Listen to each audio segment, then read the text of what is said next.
दोस्तों, एडवोकेट अंजलि अवस्थी में अब तक का सबसे बड़ा और खतरनाक मोड़ आ गया है। एक तरफ अंजलि ने राघव से ऐसी बात कह दी है जिससे राघव का गुस्सा सातवें आसमान पर है, और उधर पुलिस स्टेशन में की जा रही है खतरनाक प्लानिंग। आखिर अब कौन सी तबाही आने वाली है आज के एपिसोड में, जानकर दंग रह जाओगे आप लोग। चलिए जानते हैं।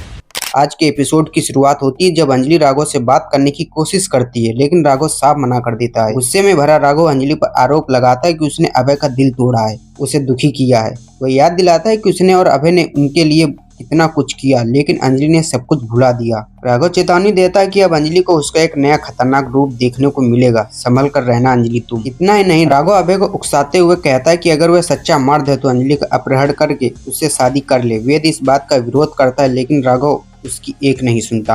अंजलि अभय से उम्मीद करती है कि वह राघव को समझाएगा, लेकिन चौंकाने वाली बात ये होती है कि अभय भी राघव का साथ देता है। वह कहता है कि वह अंजलि का अपहरण करके उससे शादी करेगा।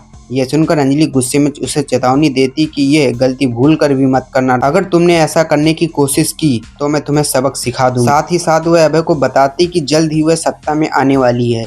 राघव फिर अंजलि से अपने सारे रिश्ते तोड़ देता है और कसम खाता है कि वह उसे कभी आगे नहीं बढ़ने देगा। इसके बाद वह अभय के साथ वहां से चला जाता है। वेद अंजलि को समझाता है कि उसने राघव और अभय जैसा ताकतवर दुश्मन बना लिए हैं, लेकिन अंजलि आत्मविश्वास से कहती कि चाहे कुछ भी हो, वह अभी भी उस घर की बहू है। दूसरी तरफ युवराज और पंकज के बीच तीखी बहस होती है। युवराज कहता है कि वह किसी औरत की बातों के आधार पर उन्हें गिरफ्तार नहीं कर सकता, लेकिन पंकज बताता है कि मीडिया के सामने बयान दिए गए हैं, और वह युवराज पर अमन सिंह राजपूत की हत्या का आरोप लगाता है। हालांकि गिन्नी अचानक अपना बयान बदल देती है और कहती है कि उसे ब्लैकमेल करके यह कहलवाया गया था। अब वह अंजलि और अभय से बदला लेने की कसम खाती है। पंकज कहता है कि अब इस मामले का फैसला कोर्ट में होगा। इसी बीच राघव पुलिस स्टेशन पहुंचता है और सबको चौंकाते हुए धर्मराज और युवराज का साथ देता हुए बताता है कि अंजलि ने अभय की बेइज्जती की, इसलिए उसने उससे सारे रिश्ते तोड़ लिए। पंकज चेतावनी देता है कि कोर्ट में सच सामने आ जाएगा, लेकिन धर्मराज इस बात को हल्के में लेता है। अंत में प्रकाश अंजलि को फोन करता है और उससे सारे केस वापस लेने को कहता है। साथ ही वह गणेश के बारे में पूछता है। अंजलि बताती कि वह गिन्नी के घर पर ही है। प्रकाश अंजलि को वहां जाकर देखने के लिए कहता है, लेकिन जब पंकज उससे पूछता है कि वह किससे बात कर रहा था, वह जवाब देने से बचता है और बात को घुमा फिरा देता है। आज का एपिसोड यहीं समाप्त होता है, लेकिन सवाल अभी भी बाकी है। क्या सच में अंजलि अकेली पड़ चुकी है या यह किसी बड़े खेल की शुरुआत है? जानेंगे सभी सवालों के जवाब अगले एपिसोड में। धन्यवाद दोस्तों।